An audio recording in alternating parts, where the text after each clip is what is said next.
موسیٰ علیہ السلام جب خضر علیہ السلام سے ملے تو وہ ایک کشتی میں سوار ہوئے۔ اس کشتی کے لوگ بہت اچھے تھے۔ انہوں نے موسیٰ اور خضر علیہ السلام کی مدد کری اور ان سے پیسے بھی نہیں لیے۔ آخر میں خضر علیہ السلام نے ان کی کشتی میں ایک چھید کر دیا۔ یہ دیکھ کر موسیٰ علیہ السلام بہت ناراض ہوئے اور انہوں نے خضر علیہ السلام سے پوچھا، آپ نے ان کے ساتھ اتنا برا سلوک کیوں کیا؟ بعد میں خضر علیہ السلام نے سمجھایا کہ آگے ایک ظالم بادشاہ تھا جو کہ لوگوں کی کشتیوں کو ہڑپ لیتا تھا۔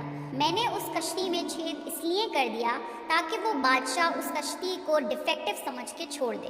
یہ لوگ اپنی کشتی کو آسانی سے ٹھیک کر کے پھر سے اس سے کام لے سکتے ہیں، پر اگر ان کی کشتی چھن جاتی تو ان کے روزگار کا ذریعہ چھن جاتا۔ جن چیزوں کی ہمیں نالج نہیں ہوتی اس کے پیچھے کی حکمت کو سمجھنا بہت مشکل ہے۔ اس لیے جب آپ کی زندگی میں کچھ ایسی چیزیں ہوں جو آپ کو بالکل سمجھ نہ آئیں تو اس وقت اللہ پر بھروسہ رکھیے۔